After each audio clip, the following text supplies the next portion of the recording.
Hello students, this is your geography classes. देखिए, हमारा जो माइग्रेशन वाला चैप्टर था वो फिनिश हो गया है और हम एक न्यू चैप्टर आज स्टार्ट कर रहे हैं और उसका नेम है human settlement. Human settlement, human मतलब होता है इंसान और सेटलमेंट यानी कि वो जहाँ रहते हैं वो किस तरह से घर बना के रहते हैं, तो इसके बारे में पढ़ेंगे।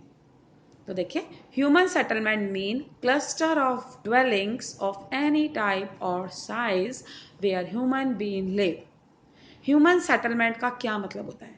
क्लस्टर का मीन होता है समूह, ग्रुप, है ना। और ड्वेलिंग का मतलब होता है हाउस, घर, है ना, निवास स्थान जहाँ पे हम रहते हैं उसका।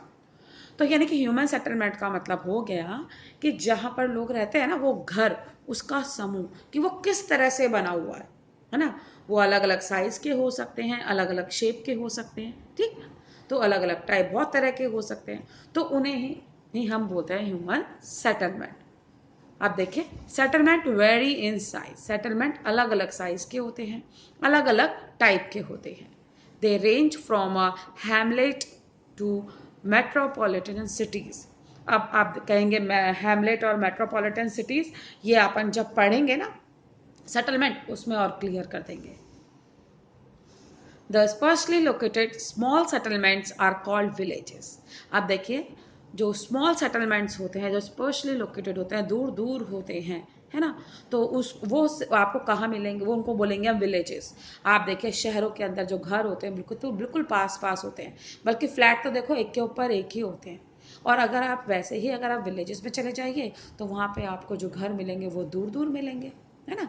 तो जो उनको हम विलेज किनको बोलते हैं? जहाँ पे जो सेटलमेंट कैसा हो, स्पर्शली हो, दूर दूर हो।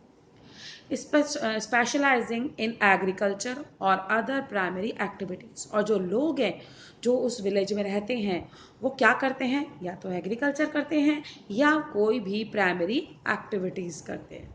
प्राइमरी एक्टिविटीज़ वो एक्टिविटीज़ हैं जो कि देखिए, जैसे कि मैंने आप देखिए, एक फील्ड है और मैंने वहाँ पर कुछ भी फ्रूट वगैरह उगाया, तो हमने उसको फैक्ट्री में जाए बिना पोटैटो घर में आया और हमने खा लिया, तो ये प्राइमरी एक्टिविटी हो गई फार्मिंग, ठीक है।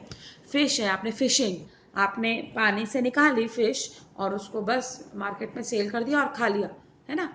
तो ये हो गई क्या चीज़? प्राइमरी एक्टिविटी, क्योंकि वो प्रोसेसिंग के लिए फैक्ट्री में नहीं गई। अगर यही फ्रूट यानी एप्पल है, इसको हम प्रोसेसिंग के लिए फैक्ट्री में भेज देते हैं और वो एप्पल का जैम बन जाता है, तो वो प्राइमरी में नहीं आएगा, वो सेकेंडरी में हो जाएगा। यानी कि कोई भी चीज़ जो हमें नेचुरल रिसोर्सेज से मिली और हमने उसको ऐसे ही एज इट इज़ कंज्यूम कर लिया, तो वो आती है आपकी प्राइमरी एक्टिविटी। इसमें आपकी काफ़ी सारी आती है, हम पढ़ेंगे इसको भी, प्राइमरी सेकेंडरी एक्टिविटीज़, है ना।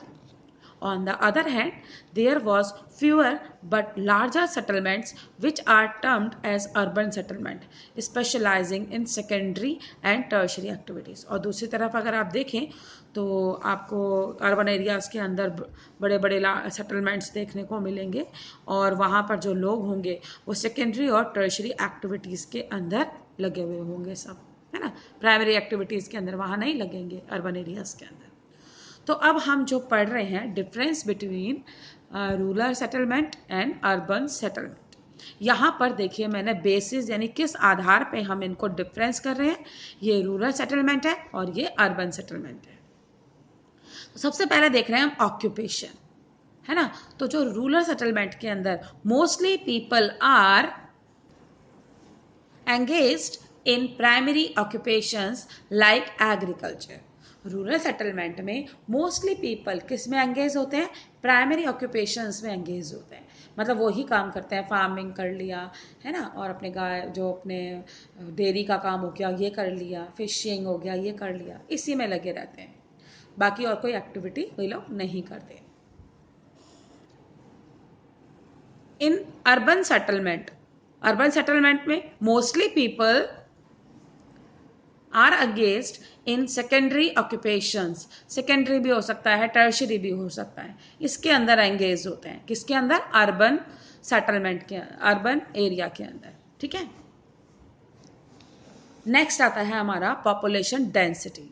पॉपुलेशन डेंसिटी सभी को मालूम है कि रूरल सेटलमेंट्स के अंदर जो पॉपुलेशन डेंसिटी होती है बहुत कम होती है, बहुत कम दिखाई देती है। यहाँ पे देखिए विलेज की जो डेंसिटी का मतलब आप सब जानते हैं कि 1 किलोमीटर के एरिया में, किलोमीटर स्क्वायर के एरिया में कितने लोग रहते हैं, मैंने आपको निकालना सिखाया था।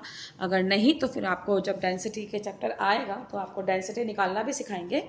तो आप ये देखिए रूरल सेटलमेंट के अंदर पॉपुलेशन डेंसिटी जो होती है वो बहुत कम होती है, और इन अर्बन सेटलमेंट्स के अंदर वहाँ पर अगर आप देखें तो पॉपुलेशन डेंसिटी बहुत ज़्यादा होती है।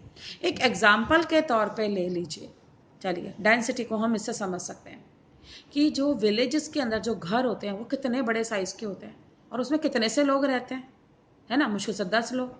बहुत बड़े बड़े घर होते हैं और एक ही उसमें 7-7, 8-8, 10-10 कमरे होते हैं और मुश्किल से 10 लोग रहते हैं इतने बड़े घर के अंदर, है ना। और इधर अर्बन सेटलमेंट में लीजिए, उसी एरिया के अंदर फ्लैट बने होते हैं एक के ऊपर एक के ऊपर एक, है ना, और उसमें कम से कम नहीं तो 100-200 जने रहते हैं। तो इसको हम डेंसिटी बोलते हैं कि एरिया तो विलेज और अर्बन दोनों में कैसा है, सेम है, लेकिन विलेज के अंदर कम लोग रहते हैं उस एरिया में, और अगर हम कहें तो अर्बन में ज़्यादा लोग रहते हैं। एक एग्जाम्पल से और देखें, ये विलेज है और ये भी आपका अर्बन है, ये विलेज और ये अर्बन। यहाँ पर कितने लोग, ये एरिया सेम है दोनों का एरिया क्या है, सेम है। इसमें कितने लोग रह रहे हैं, 10 पीपल रह रहे हैं, 10 लोग रह रहे हैं। और इसके अंदर ये फ्लैट है और इसमें कितने लोग रह रहे हैं, 100, एक के ऊपर एक के ऊपर एक, लगभग 10 मंजिल या 20 मंजिल का फ्लैट है उसमें। तो अब ये बताइए डेंसिटी किसकी ज़्यादा हुई, डेंसिटी हुई अर्बन एरिया की ज़्यादा। अब देखिए साइज ऑफ ड्वेलिंग्स, ड्वेलिंग्स का मतलब होता है घर, है ना, आवास, निवास स्थान, है ना, हाउसेज, उनका साइज कैसा होता है। तो अगर हम रूरल एरियाज की बात करें तो ओपन एंड लार्ज हाउसेज होते हैं इनके। आप देखो 2-4-5 कमरे होते हैं, बाकी खुला मैदान होता है, आगे पीछे कहीं बगीचा बन रहा है ना, आगे गाय भैंस सब बंधे हुए हैं। तो इनका जो रूरल एरिया में जो होते हैं घर वो कैसे होते हैं, बहुत ओपन एरिया होता है और बड़े बड़े घर होते हैं। There is enough gap between them, और दो घरों के बीच में गैप भी काफ़ी होता है, कोई ना कोई फील्ड आ जाती है ना, खेत आ जाते हैं बीच में, एक घर यहाँ है एक घर वहाँ है, बीच में खेत आ गए, है ना। तो देखिए तो जो घरों के बीच में जो गैप है वो भी काफ़ी होता है। लेकिन आप इसमें अगर हम अर्बन एरिया की इस बात करें, अर्बन सेटलमेंट की बात करें, तो स्मॉल हाउसेस और फ्लैट्स, हमारे यहाँ पे आपने देखा है शहरों में क्या होता है, छोटे छोटे से घर होते हैं, मुंबई में चले जाओ इतने छोटे छोटे डिबिया जैसे घर होते हैं, और फ्लैट्स होते हैं एक के ऊपर एक के ऊपर एक, मल्टी स्टोरेड बिल्डिंग्स होती हैं, अपार्टमेंट्स होते हैं, ये मिलते हैं आपको वहाँ पे। ये सब चीज़ें आपको रूरल एरियाज़ के अंदर नहीं मिलेंगी और रूरल एरिया की चीज़ें आपको अर्बन एरिया में नहीं मिलेंगी। नेक्स्ट देखिए आता है effect of modernisation. The people in rural settlements are traditionally backward and believe in old customs and manners. जो लोग रूरल सेटलमेंट्स में रहते हैं वो कैसे होते हैं, ट्रेडिशनली एकदम बैकवर्ड क्लास होते हैं, वो पुराने रीति रिवाज जो चले आ रहे हैं ना उसी को मानते रहते हैं। आपने देखा पर्दा प्रथा ये सब आपको विलेजेस में देखने को मिलेंगी, वो अपने पुराने कस्टम्स हैं वो उन सब में बिलीव रखते हैं, है ना। और जो people in urban areas are modern, जो अर्बन एरियाज में लोग रहते हैं वो मॉडर्न होते हैं।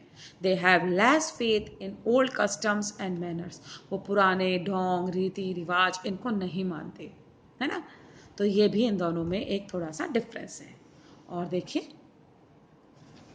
social organization, a strong social organization is seen people prefer social values over personal values। अब आप देखिए आपको रूरल एरिया के अंदर एक स्ट्रॉन्ग सोशल ऑर्गेनाइजेशन देखने को मिलेगा। लोग क्या करते हैं, अपने को बाद में देखते हैं, पहले वो समाज को देख के चलते हैं, है ना। अपना दुख बाद में, पहले अपने पूरे समाज को देखेंगे, है ना। और अगर यही चीज़ अगर आप अर्बन एरियाज में चले जाएं, there is a weak social organisation in urban settlements. Urban settlement के अंदर वीक सोशल ऑर्गेनाइजेशन होता है। और ये क्या करते हैं, जो अर्बन में शहरों में जो लोग रहते हैं वो पहले अपने बारे में सोचते हैं, समाज जाए भाड़ में, वह कुछ भी हो, पहले तो भाई मैं हूँ, मेरा अच्छा होना चाहिए, समाज का हो नहीं हो कुछ भी नहीं है। और ये चीज़ अगर आपने देखी हो, नोट की हो, तो देखिए गांव के अंदर कोई एक बीमार पड़ जाता तो आस पड़ोस वाले कितने पूछने वाले और उनकी केयर करने वाले हो जाते हैं। और अगर शहरों में, मुंबई जैसे शहर में पास में भी फ्लैट के अंदर किसी में डेथ हो जाती है तो बगल वाले को पता नहीं चलता कि अंदर कुछ हो रहा है, लड़ाई झगड़ा, किसी की डेथ हो गई, कुछ नहीं पता चलता। अगर गांव में कोई साइकिल से गिर जाता है तो देखिए 10 जने आते हैं, उसको उठाते हैं, उसकी देखभाल को भी कर लेते हैं, अपने घर ले जाएंगे। और शहर में अगर कोई गिर जाए तो कोई को पता है, कोई देखने वाला नहीं है, खुद ही गिर जाओ, खुद ही उठ जाओ और खुद ही घर चले जाओ। तो ये जो कुछ सोशल जो वैल्यूज़ होती हैं, ये हमको अर्बन एरियाज़ में देखने को बिल्कुल नहीं मिलती हैं, रूरल एरियाज़ में हमें देखने को मिलती हैं। देखिए ये डिफरेंस जो है हमारा रूरल एंड अर्बन सेटलमेंट का फिनिश हो गया है। Thank you.